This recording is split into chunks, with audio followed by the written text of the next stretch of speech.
So yun mga ka-best friend, welcome back dito sa ating YouTube channel. So syempre may mga katanungan tayo na sasagutin sa vlog na ito. Yun, shout out muna natin yung questioner natin o yung nagtanong natin dito. So shout out po kay Sir Alexander Jumao. Si Boss Alexander Jumao. So may tanong si Sir Alexander Jumao sa atin, no. So ito babasahin natin.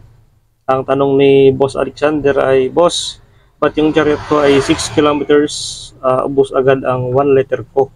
Ano kaya ang pwede gawin para tumipid sana sa gasolina? Sana mapansin niyo po. So ito yung chat ni Boss Alexander, no? O yung comments niya sa ating video. So yun, Boss Alexander, yung solusyon natin dyan, Boss, ay punta po tayo dun sa mausay na mekaniko, then ipa-tune natin o ipatuno natin yung ating carburetor, no? Kasi dyan yan, kung bakit matakaw siya dyan sa mixture ng fuel and air, kasi carburetor type tayo, kaya siguro yung consumption mo o di kaya yung tune ng carburetor mo ay rich. Ibig sabihin, pag rich ay more on gasoline yung pumapasok doon sa makina. So konti lang yung hangin. Kaya medyo matakaw sa fuel. So, dalhin mo, sir, doon sa doon sa magaling na automotive. At doon nyo po ipatuno yung carburetor. Kasi may tamang tuno po ng carburetor ng chariot. So, katulad sa akin, ang tono nito o yung ikot ng kanyang fuel mixture ay 2.0 o dalawang ikot lang. So meron pa doon ibang chariot na lumalagpas pa ng hanggang 3 o 2.5 hanggang 3 turn. So pinaka maximum talaga ay 3. Medyo na ngayon, medyo lean na siya ang kanyang sunog. Kasi pag pag paluwag tayo ay rich. So yung tamang timpla niyan ay 2.0 turn lang. Yan lang po yung standard na ikot natin ng ating carburetor. So yun yung tanong ni sir, carburetor adjustment lang, mixture sa fuel and air. Yun lang po yung first step ninyo. And then pa-tune up nyo na rin, baka maingay na makina. Baka maingay na yung makina mo, sabay na lang po tune up dun sa tune up din ng carburetor, yung pagtuno sa carburetor. So dito din ay may tanong din si sir dito sa kabilang comments o kabilang video natin, ng comments din siya dito. So sabi ni sir ay, sabi niya kasi sa akin matakaw sa gas 10 kilometers lang ang 1 litro. So kanina sa comment mo 6, dito naman 10 sa isang comment ng video natin. So yun nga, sagot natin ay siguro nakadepende rin sa situation. Pwede rin ganun, sa kunyari pagka puro paahon kayo, puro akyatin, ay medyo matakaw sa gas kasi puro primera, segunda tayo dyan pagka paahon, lalo na pagkargado. So kung patag lang naman ay umabot ito ng hanggang 17 kilometers per liter yung kanyang fuel consumption, 17 pataas. So yun yung kanyang fuel consumption talaga, kasi na meter na namin to dati. Naglagay kami dito ng 1 litro, then lagyan namin hose papunta dito sa kanyang makina. Yung 1 litro na yun lang yung ginawa namin, na pinaubos lang namin, kaya nasukat namin 17 kilometers per liter itong chariot. So natural lang yun kasi yung body ng chariot medyo malaki, yan, malapad siya. Mabigat din, kaya ang fuel consumption natin medyo konti, medyo matakatakaw konti sa gasolina. Konti lang naman diferensya niya compared sa mga tricycle na sidecar. So next natin dito, comment niya, nagtanong si sir doon sa ating si Sir Alexander, nagtanong siya dun sa ating isang vlog na yung nagpagawa tayo ng Luna. Ayun, yung kulay itim na yun, yung black na yun na Luna, o yung kanyang tent sa side, driver side, at sa kanyang passenger side, o yung body cover niya. Nagtanong siya doon kung nabibili ba yan. Sir, yung nabibili po sa sa Rusi, ito pong green, katulad nitong sa akin na passenger, yan. Yan po yung nabibili sa Rusi na kulay green na tolda. Then yung kulay black na yun, pinagawa ko po yun. Ang tawag po sa tela na yun ay Maruyama. So yung Maruyama, merong matibay na klase niyan, meron ding mga class A. Ang gawin nyo, piliin nyo yung pinaka class A, o yung makapal siya. Yun talaga yung matibay, matagal talaga siya sa ulan, init. Ayun, matagal na yun, no? Nasa ano na yun, mahigit na kulang-kulang na 2 taon. So, goods pa naman siya. Wala pa namang punit, wala pa namang sira. Bilad lagi sa init, walang grahe yan, no? Hanggang dyan lang yan sa labas. So, hindi namin pinapasok yan dito sa grahe. So, pinapagawa po yan, sir, pasadya yan. Una, dadalhin niyo po sa upholstery. Then, pasukatan ninyo.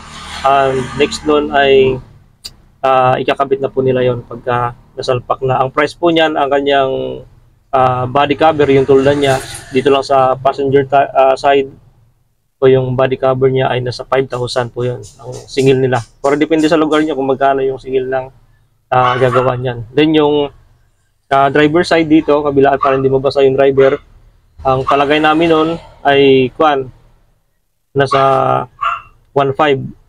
So, left and right na yon sa driver side. So, palagyan nyo lang dito ng transparent cover na makikita yung side mirror natin, pati yung dito sa left side and right side natin dito. So, may nilalagay naman yun na plastic cover na makapal para makita ninyo yung pagkaliliko kayo, yung left and right ninyo. So, may next question siya dito, si Sir ay basahin lang natin dito. Ito pala shoutout po pala kay Sir John G. Lauron. Si Sir John G. Lauron, yan. Mega love shoutout sa kanya. Sa tanong si Sir kung fuel efficiency ba yan, boss? Sakto lang, Sir. Inulit natin lagi, 17 kilometers per liter pataas, no? Kung paahon, medyo siyempre kargado tayo, medyo loaded, primera, segunda, minsan naglo-logger pa tayo niyan pag sobrang bigat. Tayo magko-consume lang yan ng ang consume natin sa ating fuel ay nasa 15 kilometers per liter. So, pagkapatag, 17 kilometers pataas. Kaya po ng chariot tipirin yung fuel niya. So, nakadepende pa rin sa pagtuno ng ating carburetor. So, next dito, big love shout out din kay Boss Onsong Tubero. Yun, si Boss Onsong Tubero, mega love shoutout po sa iyo, sir.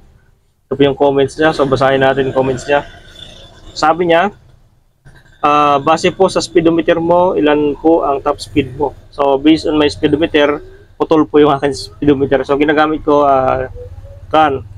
GPS o yung speedometer doon na i-download natin sa Google Store, no?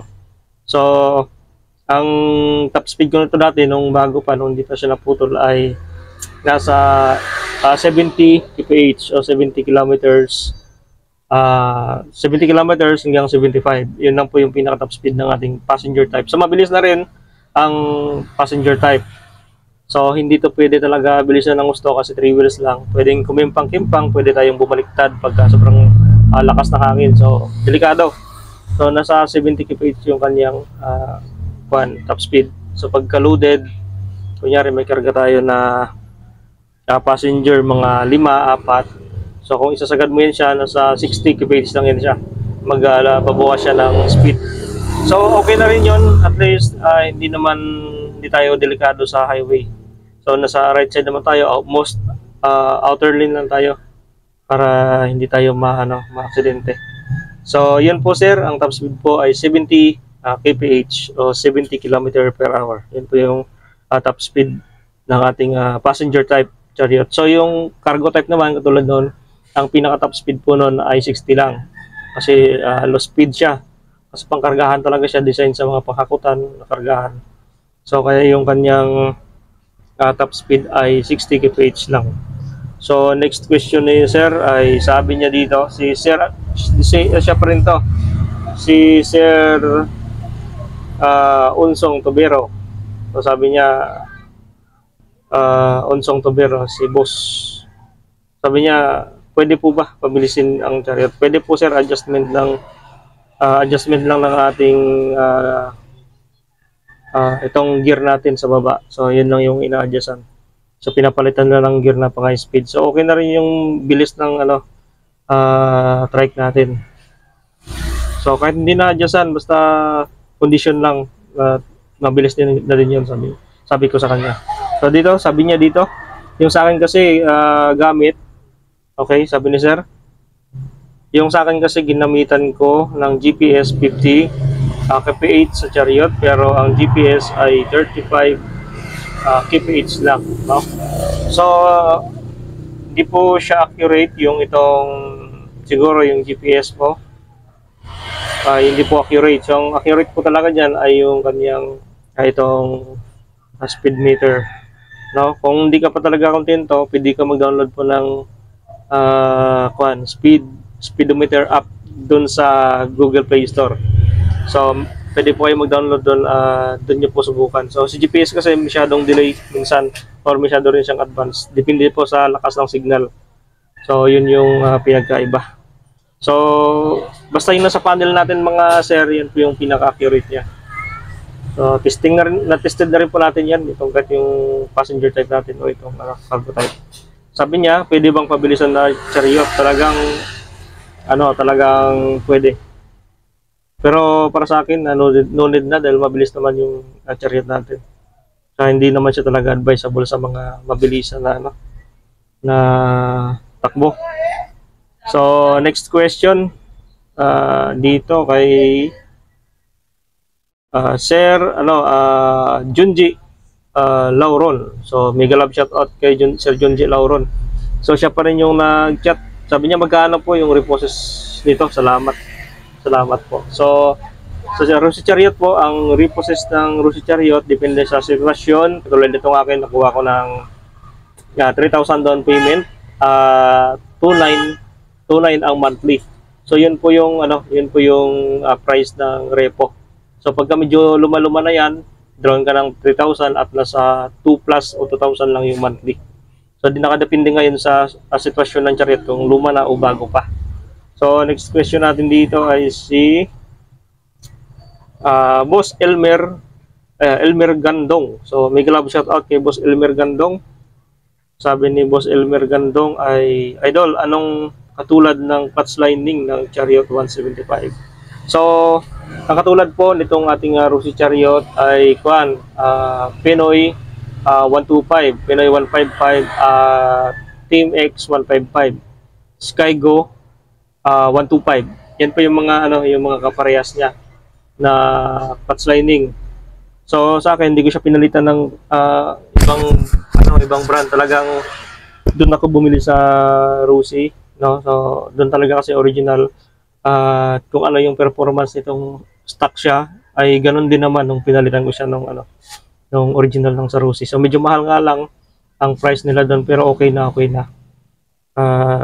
Maganda rin naman ang performance ng clutch lining ng Rusi kung doon po kayo bibili sa kanilang branch. So ito si Kwan nagtanong, si Boss Jonor Zamura. So si Boss Jonor Zamura nagtanong, Boss, anong klaseng clutch assembly yung pinalit mo sa Chariot mo? So hindi ko pa sir napalitan, stock pa rin po sir, kasi hindi pa naman po nagkaroon ng diferensya, kaya wala pa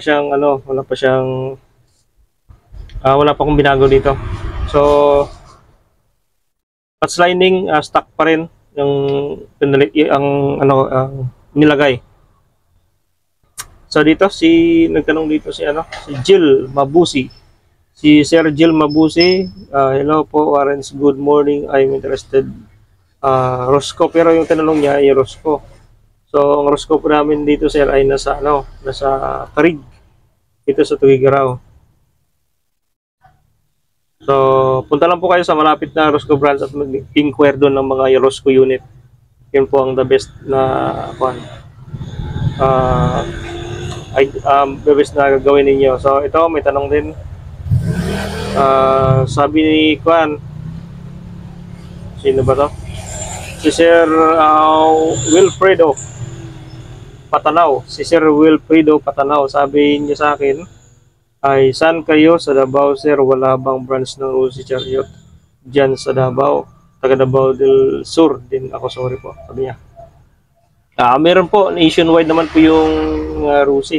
Halos mga bayan-bayan na sa buong Pilipinas ay meron ng Rusi branches. Kaya anywhere in the Philippines, makadabaw ka man, Luzon, Mindanao, Visayas, meron po mga branches ng Rusi dyan. So, pwede nyo po search sa Google. Search nyo po sa Google Map. Pwede rin sa Google Pro. Google. Kung saan bayan ka malapit. Doon po, doon ka po mag-inquire. Kunyari sa Davao City. Maraming branch po dyan sa Davao City ng Rusi. So, dyan na lang ka po mag-inquire. So, makikita ko naman po yan sa Google Map. So, ito. Nagtanong si Juan. Hindi pa siya talaga ano yung tanong niya. Medyo hindi siya related dito sa ating unit. So, ito si Onsong Tubero, nagtanong ulit dito sa isa nating vlog. Sabi ni Onsong Tubero ay may binili akong brand new na Chariot, hard start, tapos 1K lang natakbo. Nakakapaso na ang makina. So, yun nga sir po, yung Chariot ninyo, pwede nyo pong ibalik yun dun sa malapit na branch kung saan po ay nagkuha. May under warranty naman po yan pagka brand new. And then, pagka 1K pa lang natakbo, siguro, yung fuel mixture ay masyado siyang lean. Kaya prone sa overheat pagka masyadong lean o yung maraming hangin na pumapasok doon sa ating makina. So prone sa overheating. So balik nyo po doon, then ipatuloy nyo yung carburetor nyo. Yun lang po yung solusyon doon. So sabi niya pa dito, nakakapaso na ang makina. So sobrang init. So natural po yun sa lean na mixture. So dati nga yung itong Chariot ko ay lean din ang mixture niya. Ang ikot nito ay nasa isa lang. 1 turn lang, kaya sabi ko parang ang init, maano sa makina, sa paa, mainit sa makina, nakakapaso. So ang ginawa ko, binalik ko doon sa kasa, pinatuno ko doon. Sabi nila ang original po na fuel mixture nito ay 1 lang, 2 turn lang o 2 ikot lang po siya. So yun po, si Sir Onsong Tubero, nasagot na po yung tanong ninyo. Pag hard start po pag umaga, carburetor tune po yan, o di kaya spark plug. So palit po kayo ng spark plug pagka hard start. Next, dito may nagtanong din sa atin pero medyo hindi ko to napansin nakaraan. So sorry na po sir. Big love shoutout po pala kay kay Boss Gangstery. So hindi ko ma-mention yung kanyang hindi ko siya ma-mention yung kanyang name kasi natatakpan ng kanyang aka o yung kanyang palayaw. Hindi ko Gangstery. Troblo. Gangstery Troblo. So mega love shoutout po. Then kailan pa tayo dito ng mga hindi natin napansin nakaraan. So 3 weeks ago, nag-comment si Sir, wala siyang name, basta ang comment niya dito ay sabi niya okay siya, Sir Warren, sabi niya multipurpose, musta paps ang konsumo ng gas at top speed. So ito talaga yung laging tinatanong nila, yung top speed. So lagi natin inuulit din ito na ang top speed po ay 70 kph lang, pinakasagad niya. No? So kung may daragdag pa doon, abot din yun ng 80. Doon lang, basta doon lang. 70 lang talaga. So sabi dito ni Sir, okay siya, multipurpose. Talaga pong multipurpose dahil kahit saan pwede siyang kargahan, pwede passenger, pwede camper trike o iba pa. Basta maraming pwedeng gawin dito sa ating Chariot. So Silong Ranger nag-comment dito, wow, ganyan katibay ang Chariot. So talagang matibay din po sir, basta lagahan lang ng mayos yung Chariot. Wala pong problema yun. So ito rin si Enrique. Enrique Olivia. So, may love shout out sa iyo, Boss Enrique. Sabi niya, mas gusto ko ang Rosy Chariot 175 sa budget sa RE. Ano sa palagay ninyo? So, nakadepende yun sa inyo, sir, kung ano yung type nyo na trike. Nakadepende rin kung saan nyo gagamitin. Nakadepende rin kung what purpose, kung ba't kayo kumuha ng trike na yan. Katulad nito, ang kinuha ko ay Rosy Chariot kasi pwede natin gamitin sa camper trike. Pwede tayong humiga dito sa loob, pwedeng gawin siyang bahay. So, malaki kasi yung katawan niya, yung body niya, kaya pwede natin siyang gawing camper. So, unlike dun sa iba, na limited lang yung ating space. Kaya hindi talaga siya pwedeng gawing camper trike. So, hindi katulad nito, Chariot, pwede siyang camper trike dahil malapad siya, malawak. No? So, doon naman sa budget RE, maganda rin siya sa service sa mga lubak kasi napaka-smooth niya, design talaga siya sa pang passenger. So depende sa inyo kung saan niyo gagamitin. So pangit naman pag bibili kayo ng pang passenger type tapos gawin yung kargahan pala. So masisira lang yung Chariot ninyo o yung passenger type ninyo. So next ay sabi niya dito ay okay kasi multipurpose. Ang konsumo naman ng laging katanong kasi to, ang konsumo naman talaga ng Chariot nakadepende po sa sitwasyon ng lugar nyo. Katulad nito sa amin, Patag, city rides lang. So ang konsumo dito ay 17 km per liter. Yan po yung pinakasagad namin dito na konsumo, Patag. Pero pag paahon, medyo tatakaw siya ng konti. So konti lang naman talaga yung konti lang naman yung magiging matakaw niya. So yun ay may love shout out kay Missionary Journey, no? At paki-subscribe niyo po ng kanyang YouTube channel at i-click niyo na rin po yung notification bell diyan sa baba ng kanyang YouTube channel name. Yun, thank you for watching mga ka-best friend. So thank you sa mga comments dito. Thank you.